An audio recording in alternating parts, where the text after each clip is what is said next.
Cari amici di Cibolo Passion, ben trovati. Un'avventura decisamente interessante quella di oggi, perché interessante è lo spot che stiamo per affrontare. Guardatelo, probabilmente lo state già guardando con le riprese aeree del drone. Sulla mia destra c'è un fiume in piena che sta spingendo già da diverse ore, muove e trasporta sedimenti che poi questi sedimenti entrano in acqua, in mare, e si avvicinano a una struttura sommersa, una scogliera che è proprio qui davanti a noi. Lo spot io lo conosco già bene, ci ho già provato tante volte e in condizioni similari, ma francamente mai belle come quest'oggi, ha già regalato qualche spigola. Bisognerà pescare molto lontano, con un approccio molto simile all'inglese, dalla spiaggia, insomma tanti elementi tecnici da analizzare che spero possano riuscire a darci il risultato che ci prefiggiamo di ottenere.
Dicevo, spot meraviglioso, uno spot che comunque in qualche maniera va studiato tutte le volte, perché vuoi una mareggiata, vuoi una piena come in questo caso, e tutte le volte un po' il fondale cambia.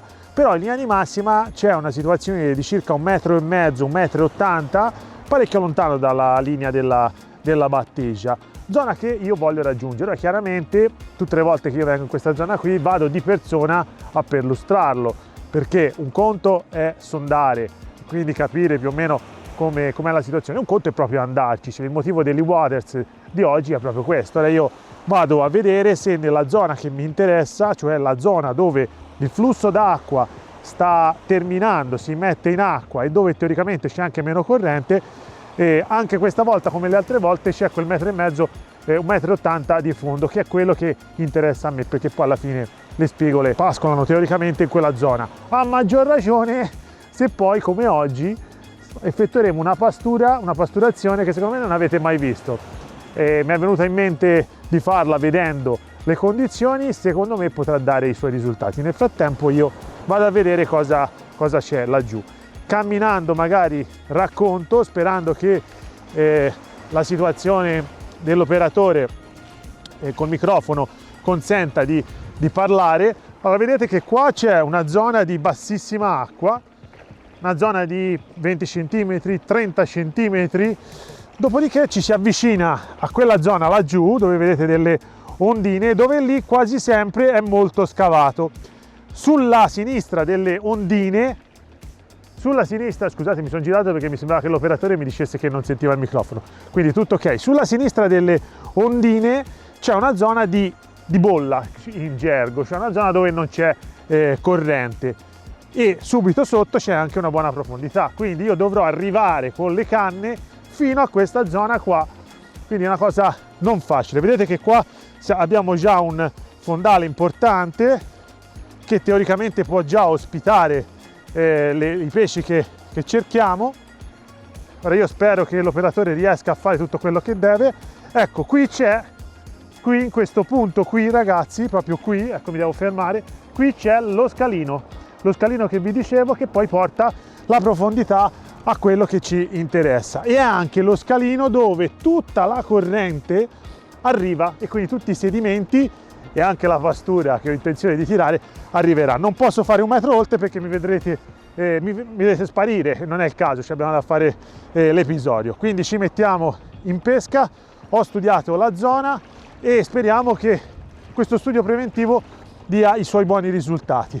Situazione chiaramente di calasole, incominceremo a pasturare abbondantemente ora per poi continuare l'azione di pesca anche durante la notte. Secondo me le spigole più belle arriveranno durante la notte, si arriveranno. Nelle zone, nelle ore di giorno, anche le volte scorse, siamo riusciti a catturare comunque dei pesci di taglia medio-piccola, principalmente oratelle e spigolette.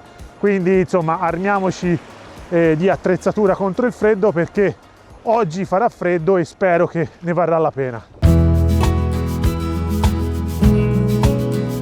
Pasturiamo prima di tutto, pescheremo a Bigattino anche oggi e la domanda è: come fare ad arrivare laggiù con la pasturazione? In altre situazioni io arrivavo con gli waders molto vicino alla zona di pesca, vicino allo scalino, sia in una giornata in cui non volevo chiaramente pescare da dentro l'acqua ma pescare a distanza, e pasturavo, facevo il letto. Poi con la fionda, anche insomma sfruttando anche quei lembi di sabbia che si addentrano all'interno del mare, rinforzavo di volta in volta. Oggi è diverso, oggi si può fare una cosa meravigliosa, e cioè sfruttare il canale.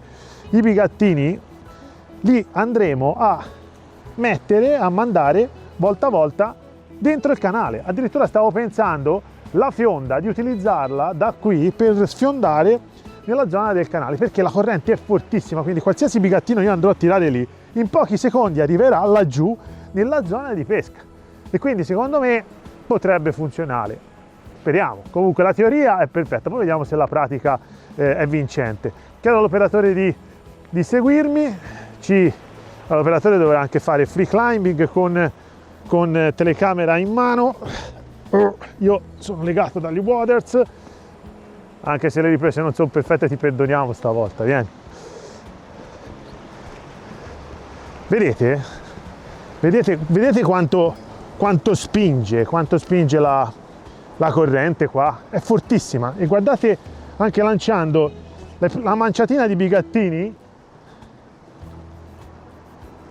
ragazzi, vanno velocissimo. Ora non so se l'operatore è riuscito, quindi tutti i bigattini che io tirerò qui faranno il letto per la pescata.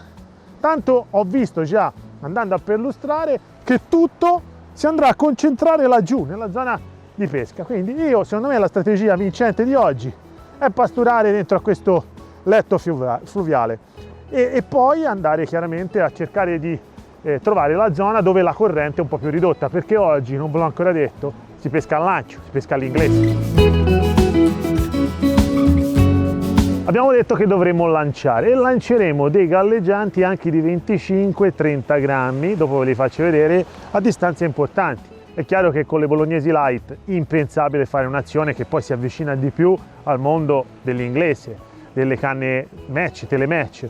Questa gamma di bolognese, in particolare le Atomic, sono in grado di forzare i pesci grossi ma anche di lanciare a grandi distanze, e oggi le voglio sfruttare al meglio. Chiaramente l'ho già usate, ho visto che riescono a frustare pesi veramente importanti. 2 azioni ho portato perché non sapevo con cosa avrei dovuto avere a che fare. Io credo che già l'azione più light, le Atomic tra l'altro sono 3, questa non è la più light, ne esiste una ancora più leggera, è la più light tra le 2 che ho portato oggi. Questa qui secondo me oggi è anche troppo, la lasciamo da parte, mentre l'Atomic STR 5 metri versione Power Plus secondo me può fare al caso nostro, e montiamo questa qui. La lenza volutamente non l'ho fatta perché la vogliamo fare insieme, una lenza elementare, ma la caratteristica principale secondo me è il galleggiante.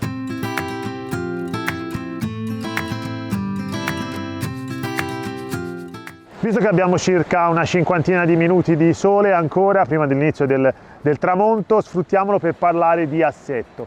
Diciamo che il vero protagonista, oltre alla canna, di questa azione che ho in mente di mettere in campo e che ho già messo in campo nei giorni precedenti con buoni risultati, è sicuramente il galleggiante, il Wagler.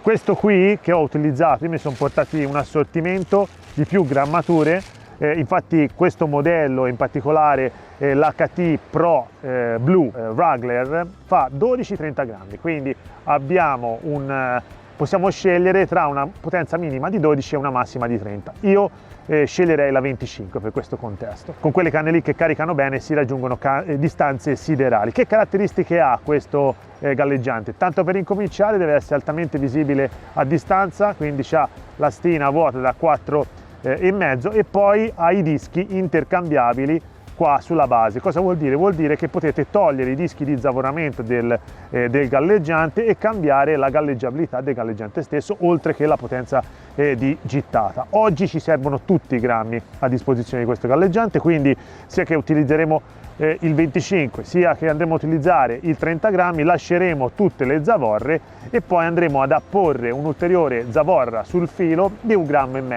Quindi alla fine, se utilizziamo i 25 grammi, andremo a sparare 25 più 1,5, 26 grammi e mezzo di lancio. Quando è che invece si mettono meno dischi? Quando lo vogliamo più in alto. Peschiamo a distanza e quindi a volte avere il galleggiante un po' più visibile, a meno che non siate dei falchi, cosa che io non sono, può essere la soluzione giusta. Io oggi lo zavorerò con 1,5 grammi, posizionato molto vicino al bulbo del galleggiante, sarà più che sufficiente, e poi insomma lo sfrutterò al pieno delle sue potenzialità di lancio.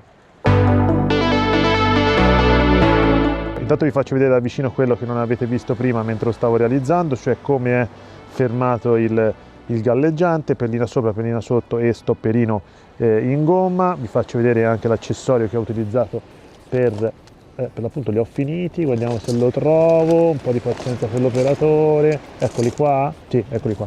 Questo qui è l'accessorietto che ho utilizzato. Chiaramente ho eliminato la girellina e ho utilizzato lo stopperino, le perline e lo stopperino. Lo rimettiamo. Alla fine il lavoro finito è questo qua, ok? Poi chiaramente questi si possono cambiare. Grammatura, una scalaturina di 1,5 grammi fatta da piombini, brillatura e il sistema è fatto.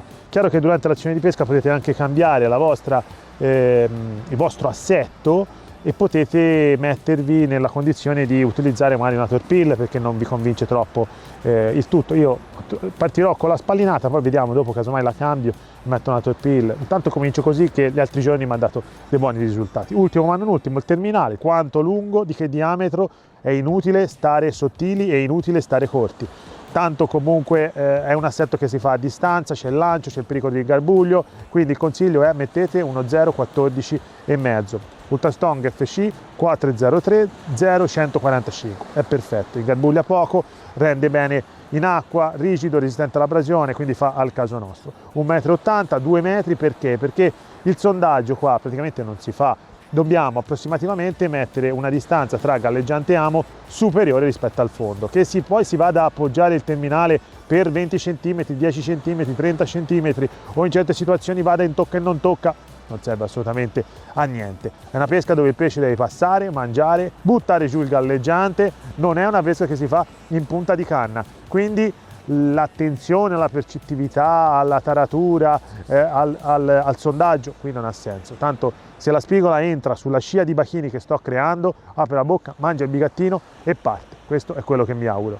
Ultimi dettagli: filo in bobina. Filo in bobina, ci vuole un filo non troppo sottile, non mettetelo 0,14, non mettete 0,18,5, 0,20 o anche 0,22, qua si lancia e anche se la canna accompagna il movimento, stare troppo sottili è sbagliato. Io per questa avventura metto uno 0,18, un 0,181 Super Soft Plus. Quindi insomma è un filo che utilizzo anche per i travi, l'avete visto già in altre situazioni, scorre bene, è un filo che lancia alla perfezione e questo è il diametro che ci serve. Amo abbastanza grosso, 710 XB, perché può arrivare di tutto, può arrivare l'orata, può arrivare la spigola, quindi anche la mormora, perché ci ho ripreso anche delle mormore, quindi il numero 16 del 710 XB, famiglia XPS, è quello che fa al caso nostro.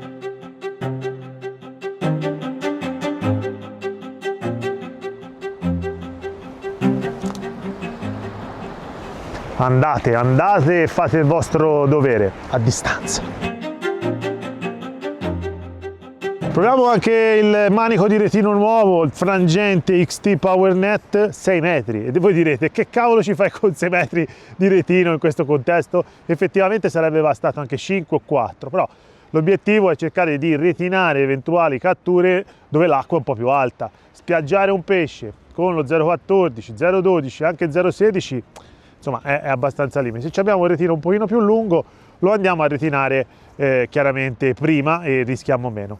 È chiaro che il retino lungo come questo, così rigido, molto bello sto retino, è più indicato per contesti di scogliera, però oggi fa il caso nostro. Poiché non ho intenzione di distruggerlo, mi sono portato un treppiedi dove appoggiarlo, perché i retini così telescopici non vanno molto d'accordo con la sabbia. Se ci finisce un granello di sabbia ve lo riga tutto, e siccome mi piace molto non volevo sciuparlo, mi sono portato il treppiedi per due ragioni: uno, per appoggiarlo e preservarlo, e due, perché chiaramente il retino alto in caso di pesce mi consente di prenderlo rapidamente. Quindi ce lo appoggiamo così, vedete, così, in maniera che simulo pesce in canna, prendo il retino, mi allontano, tac, e via. Ora troppa teoria, qui ci vuole pesci, altri discorsi.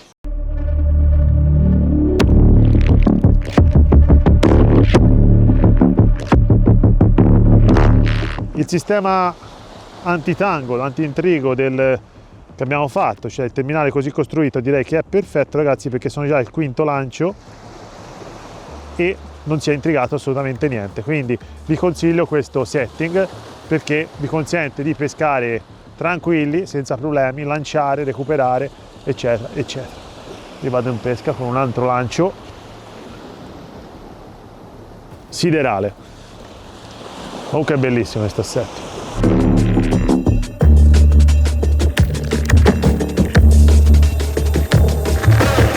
Sono arrivate le tenebre, mangiate pochissime, probabilmente pescettini disturbatori, saraghetti che levano il bigattino, danno una affondata, poi il galleggiante torna su, comunque niente di interessante. Però io confido ora nel momento top, da ora in poi, calassone in poi, è il momento dello Starlight, quindi andiamo a accendere lo Starlight e a posizionarlo sul galleggiante.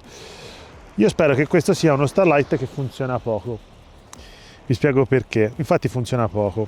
Infatti l'ho aperto e utilizzo molto spesso, quando faccio questo approccio di pesca, degli Starlight un po' usati, dove l'apertura della scatolina, diciamo, ha creato comunque dei ritardi d'accensione, poca luminescenza. Perché? Perché chiaramente lo Starlight alla fine va a 2 metri con acqua molto pulita dall'amo, e quindi insomma regalargli un faro sopra a pochi centimetri da dove il pesce dovrà mangiare, secondo me non è una buona soluzione. Quindi insomma andiamo con questo Starlight un po' assonnato. Lo Starlight da 4,5, andiamo a togliere l'antenna cava da 4,5 e andare a metterci, posizionare lo Starlight. Ora siamo operativi al 100%, ora ci vuole pesci però.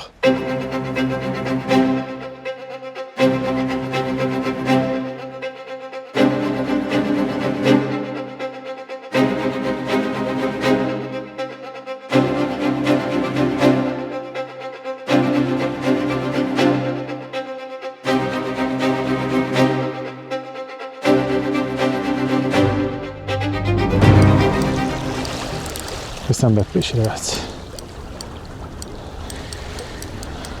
preso veramente lontano.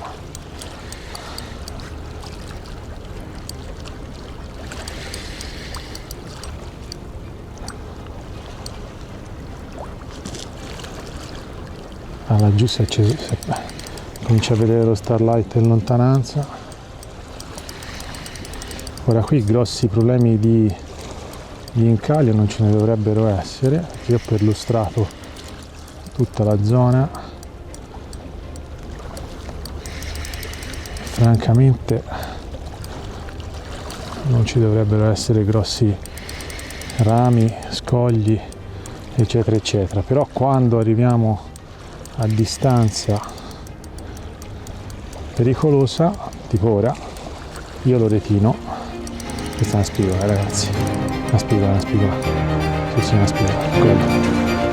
Spettacolo. Lei.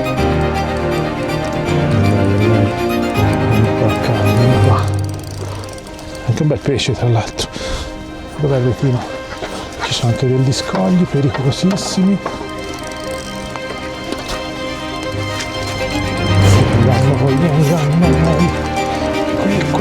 Qui, vieni dentro. Olè, quasi quasi la spiaggiavo. Bel pesce.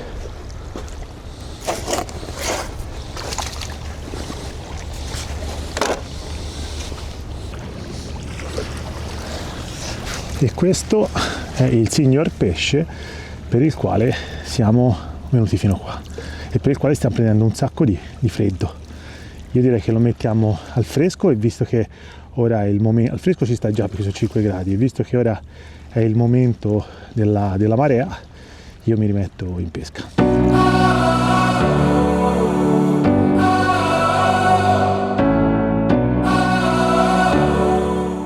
In attesa che arrivi la mangiata, il mulinello è un taglia 4000, l'Invictus XT è un top di gamma. Io quando ho da lanciare, recuperare, lanciare, da recuperare, lo utilizzo e lo preferisco perché chiaramente è molto fluido, ha una marcia in più rispetto a tanti altri modelli, quindi quando si tratta di far lavorare tanto un mulinello e non pescare in punta di canna ma al lancio, l'Invictus XT secondo me è la soluzione perfetta. Imbobina alla perfezione e questo consente di minimizzare il rischio di ingarbugliamenti e di parrucche in fase di lancio, che di notte è veramente un problema.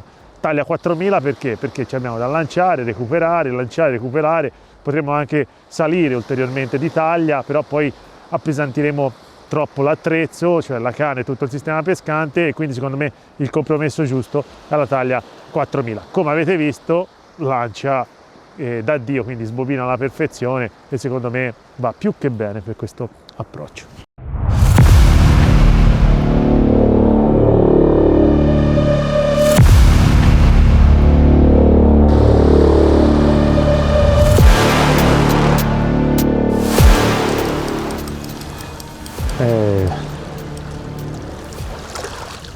Questo è un pescione. Questo è un pescione. Questo mi sa di pesce serio. Potrebbe essere anche un'oratona.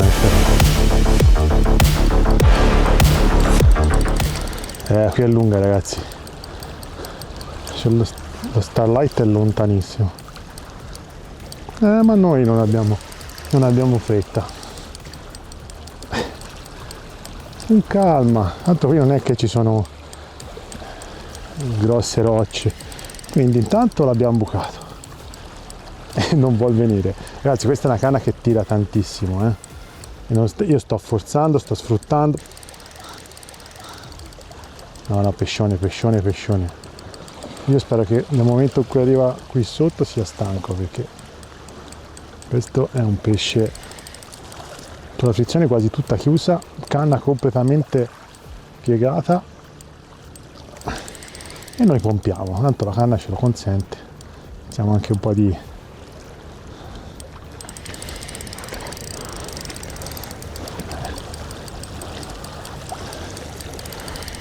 ora si sta angolando. Allora io ve lo illumino, ragazzi, ve lo illumino con la mia torcia che è più potente di quella dell'operatore, così vediamo di capirci qualcosa. Intanto vedo sagome importanti, non so se voi riuscite a vederlo, ma io sì. Un pescione, è una spigola importante, ragazzi. Inverno e spigole, e avevano ragione con le diritte. Questa va ritinata assolutamente. Mi avvicino. Madonna, guarda il pesce, oh. Pescione, addirittura tocca già il fondo da quanto è grossa. Vieni. Mamma mia, il pesce. Mamma mia, che pesce. Vai dentro. No. Vai dentro. Vai. Grande cosa. Questo è un pesce serio, ragazzi.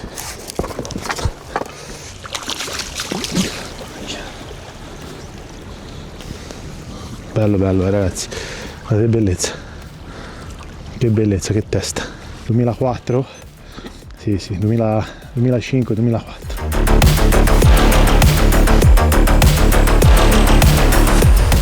Bene cari amici, direi che meglio di così non poteva assolutamente andare, sono soddisfattissimo, sono anche molto stanco, però insomma i pesci sono arrivati, sono contento e spero che questo approccio un po' particolare a distanza, usando le bolognesi come se fossero quasi delle inglesi, o meglio a mo' di inglesi, vi sia interessato. A me non resta che salutarvi e rimandarvi al prossimo appuntamento di Pesca con la Bolognese insieme, con Cibolo Passion ovviamente. Ciao a tutti amici, alla prossima!